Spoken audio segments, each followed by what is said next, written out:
నమస్తే, welcome to our channel. నేను మీ సిరి. Land titling act ఏపీలో ఎంత అంటే ప్రజలు ఎంత మంది ఇబ్బంది పడుతున్నారు ఏంటి? జగన్మోహన్ రెడ్డి గారు అయితే ఇది మేము చేసింది కాదు, కేంద్ర ప్రభుత్వం నుంచి వెళ్ళి చేసింది అని చెప్పేసి తను మాట్లాడుతున్నాడు.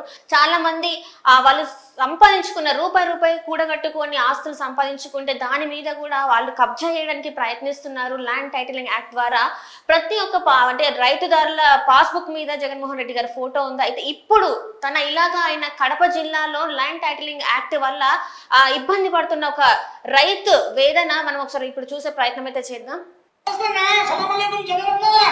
చూడు, నీ పాలనలో మీ గూండాలు, మీ కబ్జాదారులు నా భూమి కబ్జా చేసి తిరుమలండి ఆయన అనుచరులతో ఆయన గూండాలతో సాధ్యం చేస్తానుందా? ఇంజక్షన్ ఆర్డర్ ఉంది, నాకు కోర్టు ఆర్డర్ ఉంది, అయినా నాకు భూమి కాడికి పోనీయరా? నేను రోడ్డు మీద నిలవన్నా భూమిలోకి దిగుతూ సంపాదించాలి తండ్రి. నువ్వు ఇంకా సామాజిక న్యాయం అంట ఎవరికినైనా న్యాయము, మా అటు బీదులకు న్యాయము. నువ్వు బీదులకు ఏ న్యాయం చేయమైనా నీ కుటుంబాలకు, మీ రెడ్డి గారికి, మీ వాళ్ళకి న్యాయం చేస్తావు. నీ సామాజిక వర్గం ఉండవు అయినా నువ్వు మాకు ఎటువంటి న్యాయం చేయవు. మేము చచ్చిపోయినా నీకేం లేదు. నువ్వు అనుకుంటున్నావు నువ్వు పంచాయతీ చెప్పిన భూమి ఇదే. నువ్వు పంచాయతీ చేసిన చూడు, సురేష్ బాబు నీ అధ్యక్షుడు, కడప జిల్లా అధ్యక్షుడు 420 సురేష్ బాబు ఆయన పంచాయతీ చేసి అగ్రిమెంట్ చేసి ఇచ్చారు. అగ్రిమెంట్ చేసి ఇచ్చినాక నేను, నా బిడ్డలు, నా భార్య మందులు అయినా కూడా మాకు ఏ న్యాయం జరగలే. మా సాయకులకు కానీ, మా ముస్లింలకు కానీ, పీరులకు కానీ నువ్వు ఎటువంటి న్యాయం చేయవునా? నువ్వు చేసేది ఓన్లీ మీ సామాజిక వర్గానికే. మళ్ళీ నువ్వు బస్సు యాత్రని తిరుగుతున్నావు, మాకు తొక్కి బస్సు కింద వేసి అప్పుడు నీ మనసు చల్లబడతావి, నీకు ప్రశాంతంగా ఉంటుంది. మా భూమి చూడు, ఈ భూమిని నేను పండించుకోవాల్సింది చూడు, నేను పండించుకోవాల్సిన భూమి మీరు తిరుపతి గూండాలతో మీరు అడుగులతో పండిస్తాను.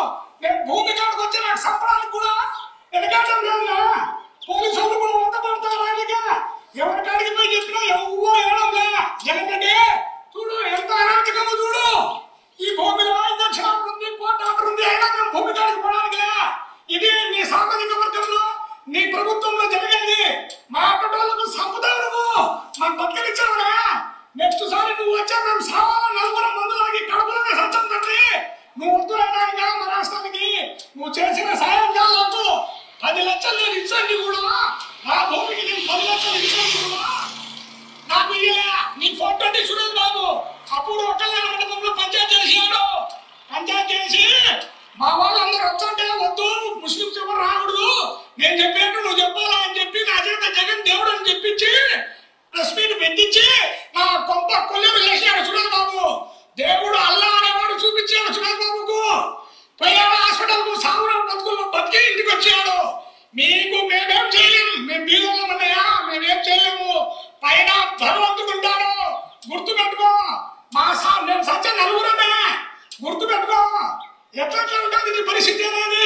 నీకు ఎవ్వరు ఏం చేయాల్సిన అవసరం లే. పైన ఉంటాడు భగవంతుడు, అతను ఒక్కడే చేశాడు నీకు, నీ వర్గానికి. నీ గూండాలు చూడు ఎట్లా పండించాడు. నా భూమి ఇది, నా భూమి, నా బిడ్డలు నోరు కొట్టి తీసుకున్నావు. నువ్వేం బాగుపడతావు చూసావన్నా? నువ్వు నా భూమి నాకు ఇప్పకుండా తిరుమలకి క్యాబినెట్ పోస్ట్ ఇచ్చావా? ఎంత అన్యాయం అన్నా నీకెలా ఉండేది?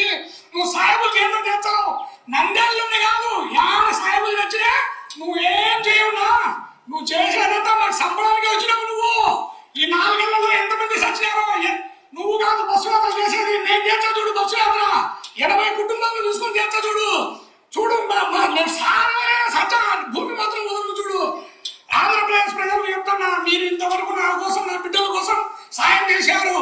గుర్తు పెట్టుకోండి, మీకోసం, మీ బిడ్డల కోసం జాగ్రత్త పడండి. జగన్ అనే వ్యక్తికి ఇంకొకసారి ఛాన్స్ ఇవ్వకండి. గుర్తు పెట్టుకోండి. మీ అందరికి పాదాభివందనం చేస్తా. సో ఈ వీడియో మీద తన స్పందన మనకి వివరించడానికి మనతో పాటు ఉన్నారు ప్రముఖ రాజకీయ విశ్లేషకులు కేవీవి ప్రసాద్ గారు.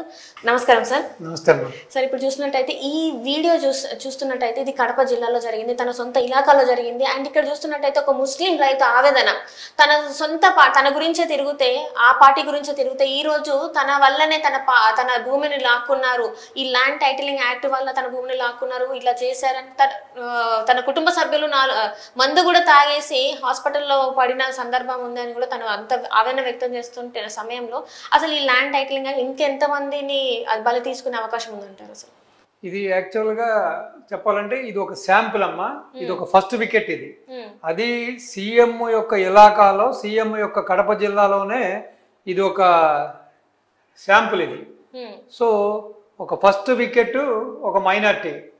సో ఇప్పటికైనా ఈ ప్రజలు, ఆంధ్ర ప్రజలు కళ్ళు తెరిచి నిజం తెలుసుకోకపోతే ఏదో బటన్ నొక్కుతున్నాడు, మనకి పింఛన్ ఇస్తున్నాడు, అది ఇస్తున్నాడు అనే ప్రలోభాలకు లోన్ అయితే మాత్రం ఈ విధంగా ఎవ్వరి ఇళ్ల స్థలాలకు కానీ ఇళ్ళకు కానీ లేకపోతే ఇటు పొలాలకు కానీ రక్షణ ఉండదు. ఇదే విధంగా మొత్తం యావత్ ఆంధ్ర రాష్ట్రం అంతా కూడా రేపొద్దున ఇదే విధంగా అవుతుంది. ఇదే విధంగా బాధితులు రోడ్డు ఎక్కుతారు. సో అతను కాస్త ధైర్యవంతుడు కాబట్టి ప్రాణానికి తెగించి కుటుంబ సభ్యులతో సహా ప్రాణం పోయినా పర్లేదని ఇంత ధైర్యంగా ఒక వీడియో చేశాడు, ఇంత ధైర్యంగా మాట్లాడుతున్నాడు. ఈ విధంగా ఈ రోజున మాట్లాడలేని వాళ్ళు చాలా మంది ఉన్నారు. లోపల కుమ్మిపోతూ, లేకపోతే కుటుంబాలతో సహా మీరు ఆత్మహత్య చేసుకున్న కొన్ని చేనేత కార్మికుడు కుటుంబాన్ని చూసుంటారు, ఇంకొక ముస్లిం కుటుంబాన్ని చూసుంటారు నంద్యాలలో. ఈ విధంగా మొత్తం ఎంటైర్ ఆంధ్రప్రదేశ్లో ఇది పరిపాటి అయిపోయిందమ్మా.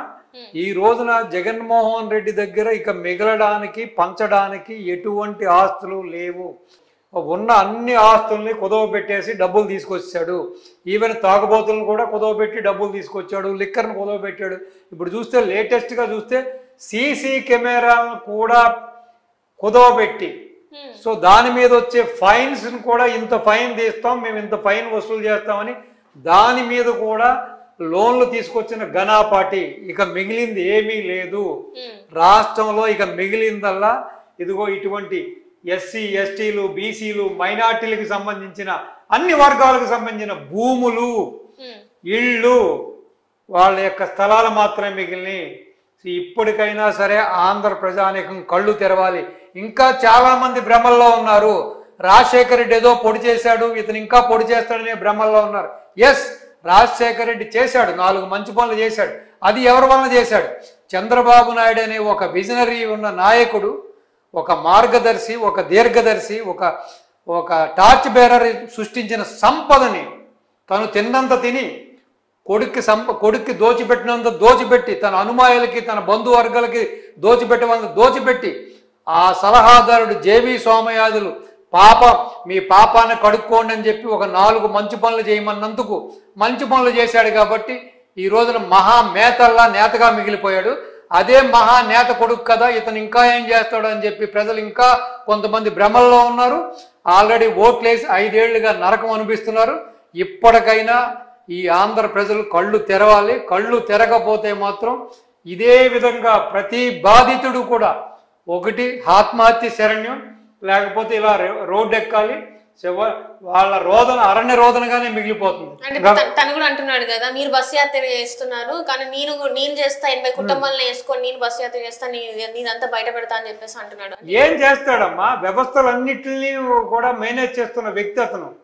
తనకున్న డబ్బుతోటి, తనకున్న పరపతితోటి పోలీసులు నీకు సహాయం చేస్తారా? No police in Andhra Pradesh, no land order in Andhra Pradesh. న్యాయం అన్నది ఎక్కడ కనుచూపులే లేదు. ఏం చేస్తాడు? బస్సు యాత్ర చేస్తే ఏం చేస్తాడు? ఎదురు చేతిలో డబ్బులు బొక్క అతనికి, అంతే కదా. ఏం చేయగలుగుతాడు? ఇప్పుడు తన భూమికి తనే 10 లక్షల రూపాయలు ఇస్తాను కూడా పంచాయతీకి ఒప్పుకుని కూడా చివరికి తన భూమి తన వశం కాలేదంటే ఏం చేస్తారు? రేపొద్దున ఏం చేయగలుగుతారు? సెంటు, అరసెంటు, 2 సెంట్లు, 3 సెంట్లు, ఎకరం, అరెకరం ఉన్న రైతులు ఎవడేం చేస్తాడు? ఇదే పరిస్థితి వస్తుంది.